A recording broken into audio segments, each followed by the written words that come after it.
பேர் சொல்லலைங்கிற மன வருத்தம் வேண்டாம். அதை விட மேலாக என்னை வாழ வைத்து வழிநடத்தி செல்லும் என் இதய சமுதாய சொந்தங்களை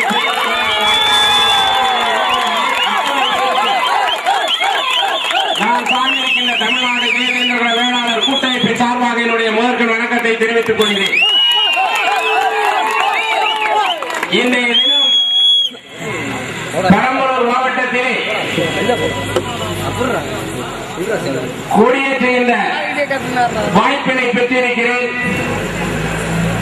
பெரம்பலூர் மாவட்டம் எனக்கு புரியது. என்னுடைய தொப்புள் கொடி உறவை சந்திப்பதற்கு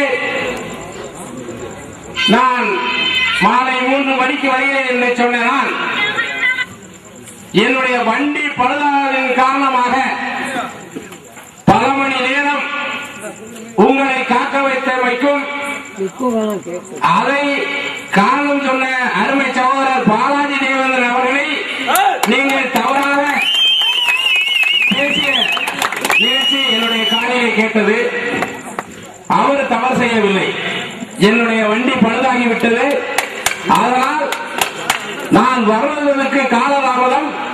என்னால் நீங்கள் பல மணி நேரம் பொறுமை காத்தமைக்காகவும் உங்கள் பொற்பாதம் தொட்டு மன்னிப்பு கோரிக்கொண்டு என்னுடைய தொப்புள் கொடி உறவுகளை சந்திப்பதிலே நான் மிகவும் பெருமை கொள்கிறேன்.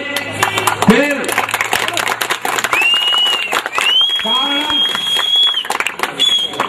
எனக்கு முன்பாக அருமையான ஒரு பேசினாங்க. பள்ளர் கோட்டை என்று சொன்னார்கள். நான் பள்ளர்னு சொல்ல விரும்பல. ஊருக்கு உண்ண உணவளித்த சமுதாயம் தேவேந்திர வேளாளர் என்ற பல ஆண்டுகளுக்கு முன்பாக ரோட்டிலே நடப்பது செருப்பு போட முடியாது, டீ கடையிலே சமரசமாக உட்கார முடியாது. பள்ளப்பைய வந்திருக்கா. அதை மாற்றி தேவேந்திர வேளாளர் என்று எங்கெல்லாம் தேவேந்திரன் வாழ்கிறாரோ அத்தனை கிராமத்திலும் தேவேந்திரன் கோட்டை என்று சொல்லி இந்த தேவேந்திர வேளாளர் என்ற முகவரியை தக்க வைப்பதற்காக அந்த உலகத்தை கட்டுக்காத்த ராஜராஜ சோழனுடைய வம்சாவளியில் வந்த தேவேந்திரகுலத்தில் பிறந்த இந்த சமுதாயம் எப்படி பலனாக மாறினார், எப்படி தாழ்த்தப்பட்டவனாக ஆனார். இந்திய திருநாட்டில் எந்த மாநிலத்திலும் உணவு தொழிலை குலத்தொழிலாக கொண்ட சமுதாயம் தாழ்த்தப்பட்டவராக இல்லாத போது தமிழ்நாட்டிலே பிறந்த தேவேந்திரகுலத்தான் எப்படி தாழ்ந்தவரானார் சிந்தித்து பார்க்க வேண்டும். இந்தியாவில் சுதந்திரம் பெற்ற இந்தியாவில் எங்கே இந்த உணவு தொழிலை குலத்தொழிலாக கொண்டவன் தாழ்ந்தவராக இல்லாத போது தமிழ்நாட்டில் தேவேந்திரகுலத்தில் பிறந்த இவன் மட்டும் எப்படி தாழ்ந்தவனானார், எந்த அரசியல் சூழ்ச்சியினால் இவன் தாழ்ந்தவனான என்பதை சிந்தித்து பார்க்க வேண்டும் என்பத சொந்தங்களே. எவ்வளவு பெரிய சமுதாயம் நமக்கு தெய்வம் இருக்கு. இந்திரன் என்ற தெய்வத்தை வழிபடுகின்றவன் நாம 100 வருஷத்துக்கு முன்னால ராமநாதபுரத்தில் ஒருத்தர் பையனே இருக்கிறான். இதுல இருக்கிறவங்க சங்கம் வச்சிருக்கான். பூவைசிய இந்திரகுல வேளாளர் சங்கம் என்று சொல்லி நம்ம பிறக்கிறதுக்கு முன்னால, நம்ம அப்பா பிறக்கிறதுக்கு முன்னால, தாத்தா பிறக்கிறதுக்கு முன்னால இந்த சமுதாயம் பூவைசிய இந்திரகுல வேளாளர் சமுதாயம் என்று வாழ்ந்திருக்கிறார்கள். ஆனால் சுதந்திரம் பெற்ற இந்தியாவில் ஊருக்கு உணவளிக்கின்ற சமுதாயம் பள்ளனாக மாறினான் என்று பார்த்தால் ஒரு பள்ளப்பைய. அதனால் தரம் தாழ்ந்தோம். ரோட்ல நடக்கிறதுக்கே கூச்சப்பட்டான். நம்மள பள்ளன்னு சொல்றான். பள்ளிக்கூடத்தில் படிச்சவங்களுக்கு தெரியும் அந்த வேதனை. பள்ளியில் படிக்கின்ற மாணவரும் சரி, என்னுடைய சகோதரியும் சரி, தாழ்த்தப்பட்டவர்கள் கையை தூக்குங்க பாதி உயிர் போயிடும். ஆகா, நம்ம தாழ்ந்த எஸ்சி ஸ்டூடெண்ட் ஷெட்யூல்டு காஸ்ட் மாணவர்கள் கையை தூக்குங்க, மாணவர்கள் கையை தூக்கணும்னு அவங்களுடைய உணர்வுகள் அத்து போகின்ற அந்த அளவுக்கு இந்த ஜாதியில் பிறந்த சகோதரன் கூடி குறுகி வாழ்கிறார் என்று சொன்னால் எங்கே நடந்தது இந்த சூழ்ச்சி? தமிழ்நாட்டில் மட்டும்தானே நாங்கள் தாழ்ந்தவன். எப்படிப்பட்ட சமுதாயம்?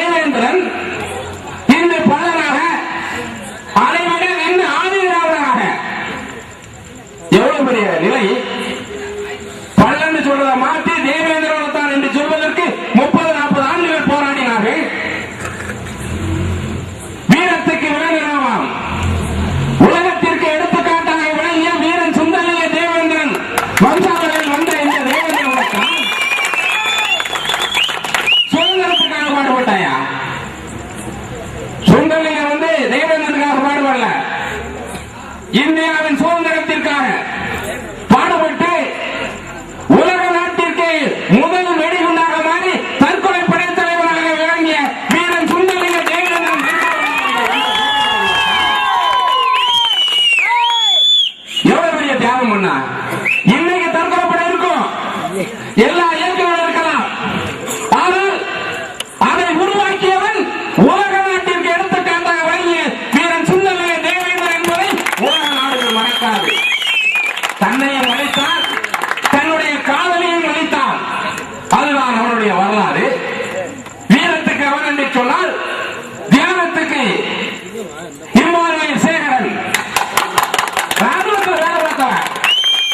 அந்த ஆள் சாதாரண ஆள் கிடையாது. இந்திய ராணுவத்திலே பணியாற்றிக் கொண்டிருக்கின்ற பொழுது தான் பிறந்த சமுதாயம் தாழ்த்தப்பட்டவனாக நசுக்கப்பட்டுக் கொண்டிருக்கிறார்கள்.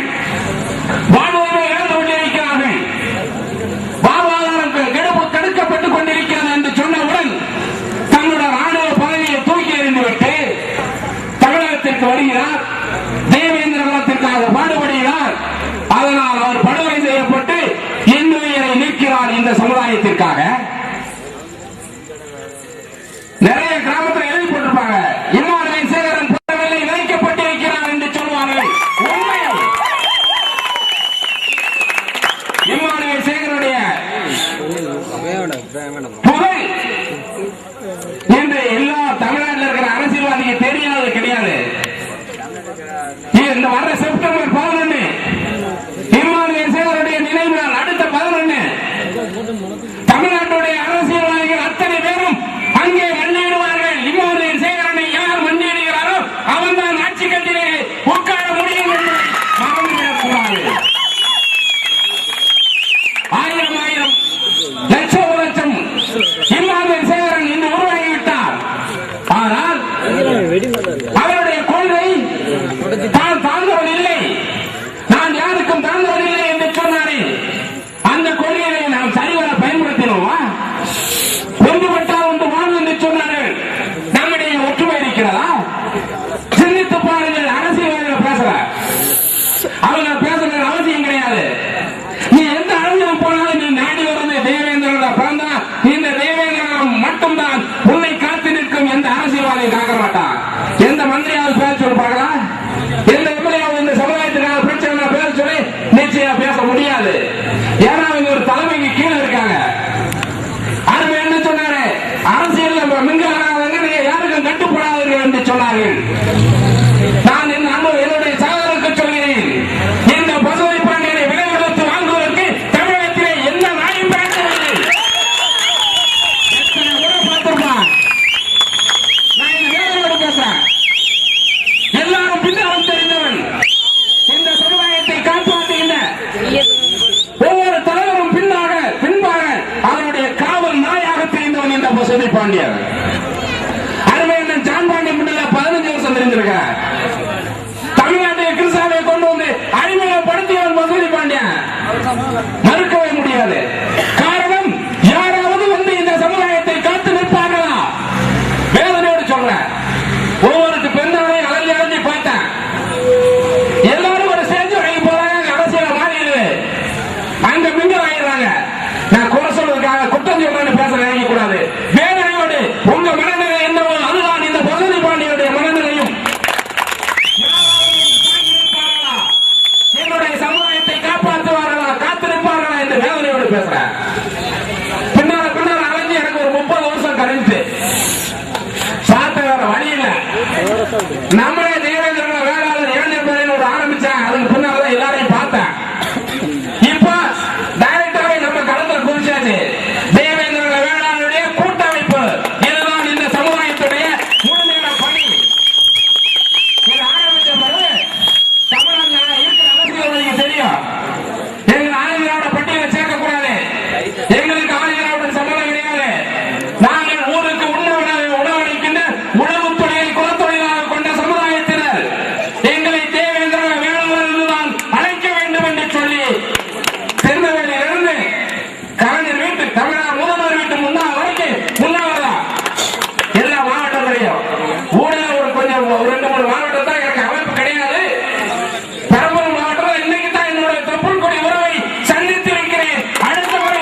ஜான்பாண்டி ஒரு வழி, கிருஷ்ணசாமி ஒரு வழி, பசுபதி பாண்டி வழி, இன்னும் பல அமைப்புகள் இருக்கிறது. அதனால இவர்கிட்ட ஒற்றுமை கிடையாதுன்னு நினைக்கிறார். ஆனால் அரசு கிடைக்கின்ற அந்த தவறான கணக்கை பொய்ப்பிப்பதற்காக ஜான்பாண்டியிடம் பேசியிருக்கேன், கிருஷ்ணசாமியிடம் பேசியிருக்கேன், ஒன்னா சேருவோம்னு சொல்லியிருக்கிறாங்க. அதுக்கு நான் முயற்சி பண்ணிட்டு இருக்கிறேன்.